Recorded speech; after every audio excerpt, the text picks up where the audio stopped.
Assalamualaikum warahmatullahi wabarakatuh. Kami di sini dari kelompok 2 yang beranggotakan Muhammad Yusuf Fauzi, Muhammad Iqbal Syarif, dan Atia Yuning Putri, akan menjelaskan tentang Failure Mode and Effect Analysis atau FMEA.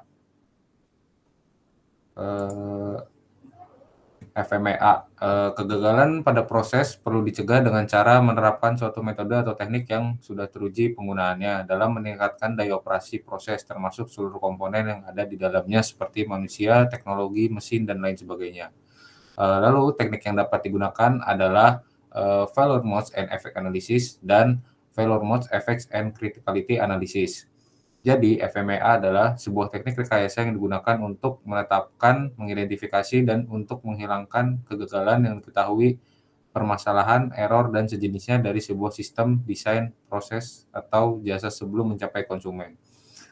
Dari definisi FMEA di atas, yang lebih mengacu pada kualitas, dapat disimpulkan bahwa FMEA merupakan suatu metode yang digunakan untuk mengidentifikasi dan menganalisa suatu kegagalan dan akibatnya untuk menghindari kegagalan tersebut. Next. Lalu selanjutnya ada manfaat FMEA. Yang pertama yaitu membantu untuk menganalisis setiap proses untuk melakukan perubahan, mulai dari proses sudah ada menjadi baru. Kedua, bisa meningkatkan pemahaman dari setiap potensi kegagalan harus dipertimbangkan. Yang ketiga, dapat mengetahui dan menetapkan prioritas perbaikan berdasarkan mode kegagalan potensial yang ada juga dapat mendokumentasikan setiap hasil perubahan pada proses yang akan dilakukan maupun yang sudah dilakukan. Yang keempat, dapat digunakan sebagai metode untuk menganalisis masalah kualitas berdasarkan mode kegagalan potensial yang sudah muncul dari awal proses dan pengembangan proses yang dilakukan. Next. Selanjutnya ada tujuan FMEA. Pertama adalah mengetahui dan melakukan evaluasi berdasarkan potensi kegagalan dan dampak yang dihasilkan. Yang kedua, mengidentifikasi dan menentukan prioritas perbaikan untuk menghilangkan potensi kegagalan dan mengurangi peluang terjadinya potensi kegagalan. Yang ketiga, mendokumentasikan hasil identifikasi, analisis, dan perbaikan sehingga peningkatan pengendalian kualitas produk atau proses dapat dilakukan secara terus-menerus. Next. Lalu selanjutnya yaitu ada tim FMCA. Di situ dijelaskan pada gambar FMCA biasanya dilakukan oleh tim yang terdiri dari 5 hingga 7 anggota dengan insinyur pemimpin tim dan dapat mencakup perwakilan dari desain, perakitan, manufaktur, bahan, kualitas, dan pemasok. Gambar di situ mengilustrasikan komposisi tipikal tim. Hal ini sering dilakukan menjelang akhir fase desain produk awal, tetapi analisis harus berlanjut sepanjang siklus pengembangan produk. Dokumentasi FMCA diperbarui saat desain berubah dan saat analisis kegagalan tambahan selesai. Next.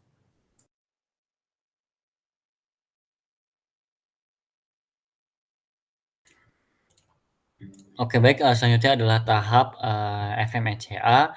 Nah, untuk tahap FMECA itu ada 9. Yang pertama itu ada define product, lalu kedua ada identify failure modes, ketiga ada establish cause, yang keempat ada assess effect, lalu yang kelima ada estimate occurrence, 6 ada determine detection, 7 ada assign severity, 8 compute RPN, dan 9 ada take corrective action.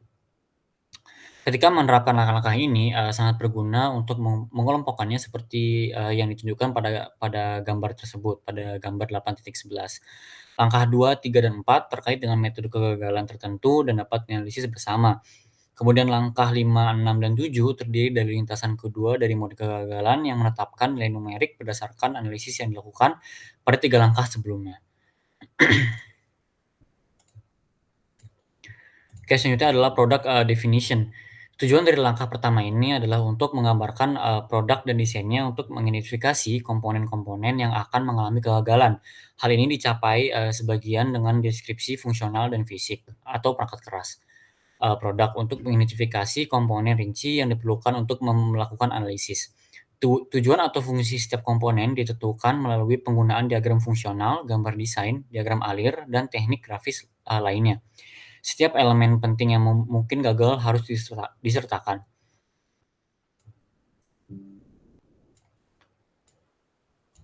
Lalu selanjutnya di sini ada identification of failure modes. Mode kegagalan diidentifikasi baik oleh komponen atau pendekatan perangkat keras atau fungsi. Mode kegagalan adalah cara yang dapat diamati di mana komponen atau bagian gagal. Deskripsi mode kegagalan harus mencakup kondisi operasional dan lingkungan yang ada saat kegagalan terjadi. Spreadsheet adalah cara mudah untuk mendokumentasikan proses FMECA setiap baris sesuai dengan mode kegagalan dan setiap kolom ke salah satu langkah dalam proses. Sebuah contoh diberikan pada gambar 8.12. Perhatikan bahwa mode kegagalan dapat diulang jika memiliki lebih dari satu sebab atau akibat. Nah, pada gambar tersebut ada komponen or proses, failure mode, failure cause, failure effect. Untuk contoh yang pertama itu ada untuk komponennya ada CRT picture tube, lalu failure mode-nya ada bad pixels, lalu failure cause-nya itu excessive heat, lalu failure effect-nya ada picture degraded. Seperti itu. Lalu selanjutnya di sini ada determination of cause. Untuk setiap mode kegagalan, kemungkinan penyebab atau penyebab dinilai. Identifikasi bagaimana setiap kegagalan dapat terjadi idealnya dinyatakan dalam hal sesuatu yang dapat diperbaiki. Dalam beberapa kasus, analisis lebih lanjut mungkin diperlukan untuk mengisolasi penyebabnya, misalnya desain eksperimen. Misalnya, motor kecil yang digunakan dalam mobil dapat menimbulkan suara bising yang berlebihan saat beroperasi, sesuatu yang menurut pelanggan itu tidak menyenangkan. Tanpa menguji berbagai desain prototipe, dan melakukan analisis statistik pada pembacaan desibel untuk setiap desainnya, tidak mungkin menentukan penyebab kebisingan yang berlebihan. Ketika mode kegagalan memiliki lebih dari satu penyebab, setiap penyebab harus dikaitkan dengan komponen terendah dalam perjanjian atau tingkat dalam hierarki bagian, di mana kegagalan itu terjadi. Untuk memberikan tindakan korektif dan menghilangkan kegagalan kritis, mekanisme kegagalan harus dipahami. Tabel 8.3 mengilustrasikan analisis beberapa mode kegagalan untuk penyebabnya. Penyebab dalam contoh ini ditentukan berdasarkan kategori listrik, termal, kimia, atau mekanik. Penyebab itu sendiri dan mekanisme kegagalan.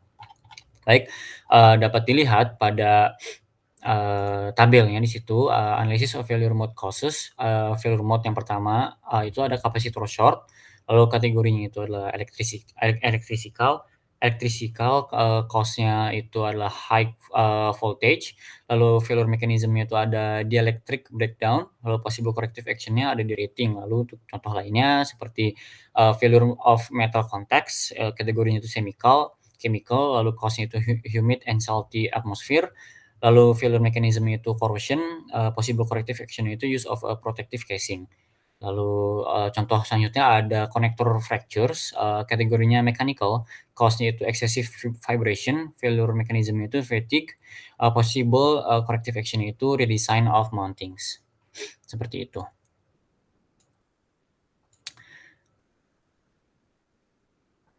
Lalu di sini selanjutnya adalah tabel, assessment of effect.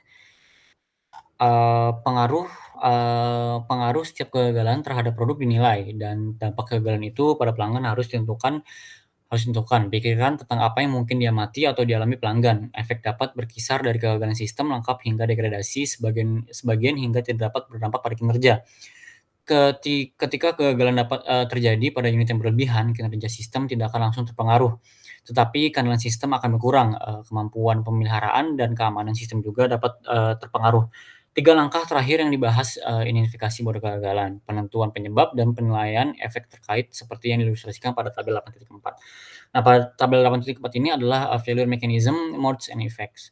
Nah, untuk tahapan itu failure mechanism, memproduce, failure mode, lalu yang menyebabkan failure effect. Contohnya itu seperti corrosion, itu failure mode-nya itu adalah failure in tank wall seam, lalu failure effect itu ada tank rupture. Lalu, ada manufacturing defect in casing, failure mode-nya itu leaking battery, lalu efeknya itu adalah flashlight, failure to light. Lalu selanjutnya ada prolonged excessive vibration and fatigue, lalu failure mode-nya itu break in a motor mount, lalu failure effect-nya loss of engine power and excessive noise. Dan, untuk sisanya dapat dilihat, di slide.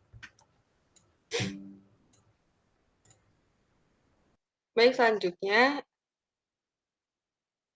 yaitu estimation of probability of occurrence.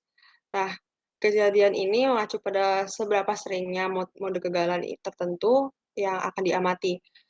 Perkiraan awal didasarkan dengan adanya spesifikasi keandalan dan alokasi, kemudian pengalaman, yang terjadi pada masa lalu.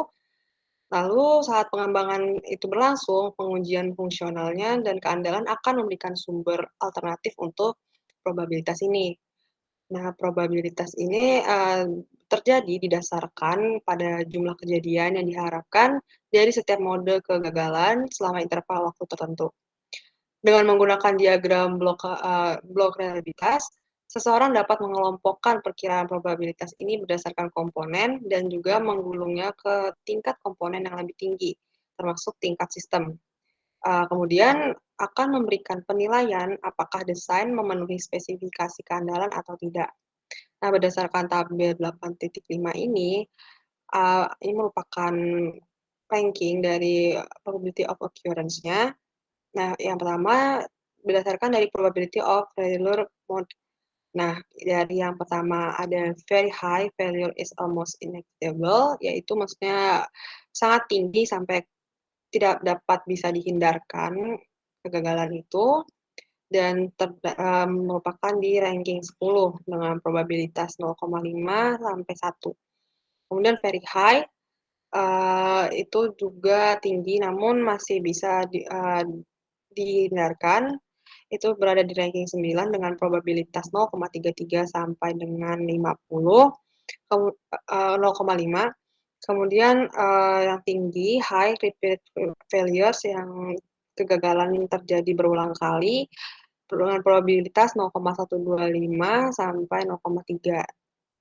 Kemudian, tinggi high dengan probabilitas 0,05 sampai 0,125 dengan ranking 7.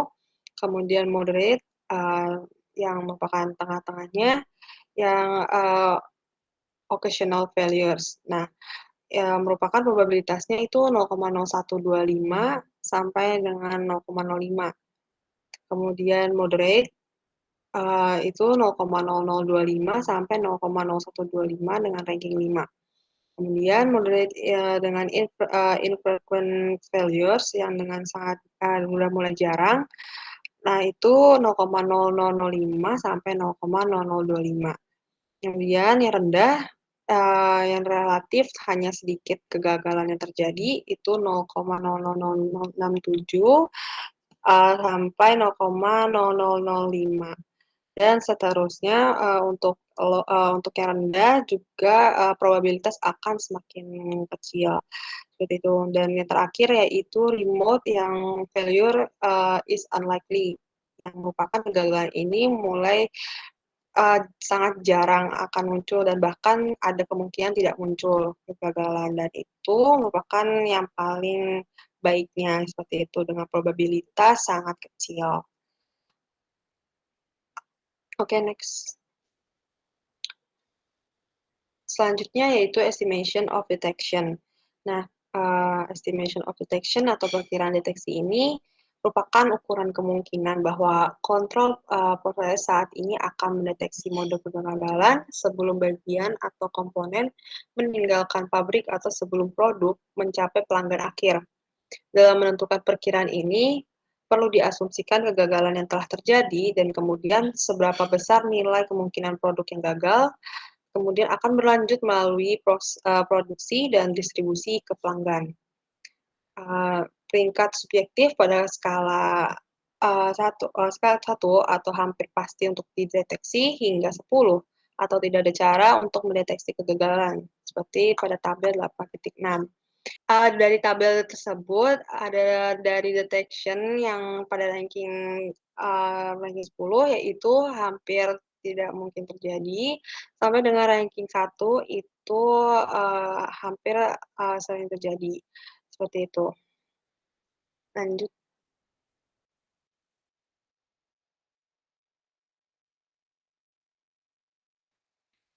Lalu selanjutnya classification of severity. Nah, skala yang digunakan untuk menentukan severity adalah skala 1 sampai 10, di mana 1 untuk nilai terendah dan 10 untuk nilai tertinggi. Berdasarkan skala penilaian pada rating severity mempunyai karakteristik yang dapat dijadikan sebagai acuan dalam penilaian. Karakteristik ini dapat disesuaikan dengan permasalahan yang sedang dihadapi terhadap pengaruh dari permasalahan yang ditimbulkan. Dengan menggunakan skala penilaian severity, maka suatu perusahaan dapat mengetahui nilai atau rating pengaruh dari masalah seperti kecacatan produk terhadap pengguna. Sebelum melalui tahap penilaian, hal terpenting yang harus dilakukan terlebih dahulu adalah mendeskripsikan masing-masing nilai dan skala penilaian. Hal ini bertujuan agar setiap anggota tim yang akan memberikan penilaian memiliki kesamaan pengertian. Severity menunjukkan beberapa besar dampak yang terjadi jika kegagalan tersebut terjadi. Jadi dari efek yang seperti hazardous without warning, adanya bahaya tanpa ada peringatan, itu berada di ranking 10 sampai efek yang paling kecil yang kemungkinan hanya kegagalan pada production line. Nah, itu juga ranking 2 dan yang terakhir itu yang sama sekali tidak ada efek dan itu merupakan menduduki ranking pertama. Next.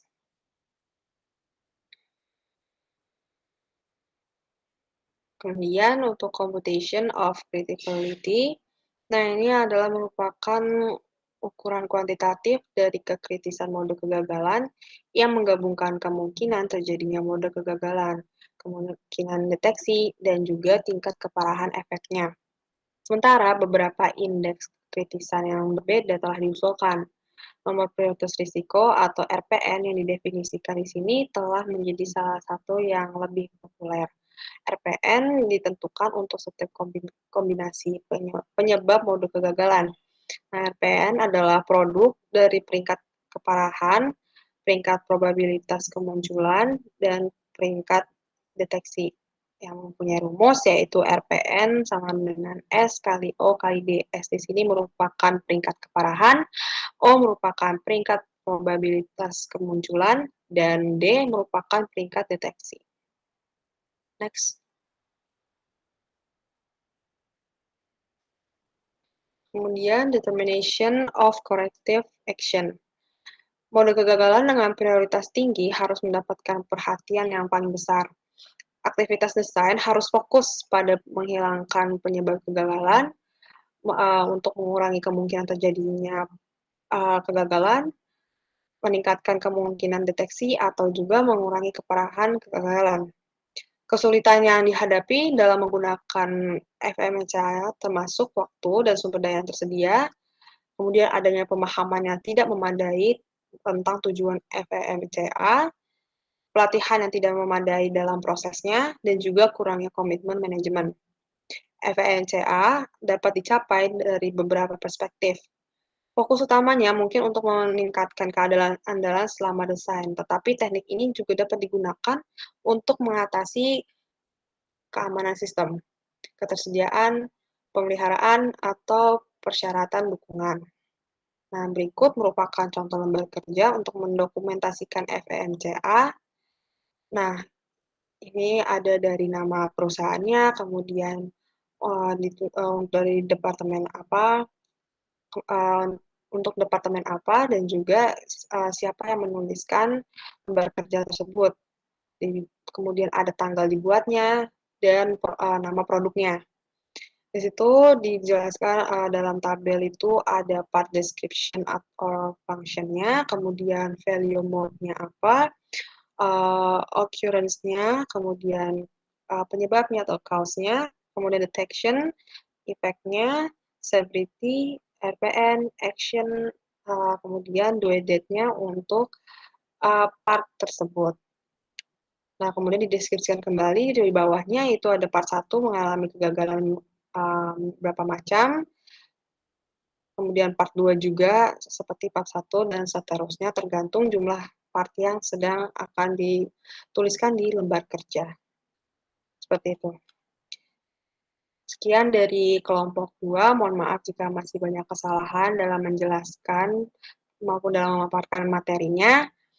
Sekian, wassalamualaikum warahmatullahi wabarakatuh.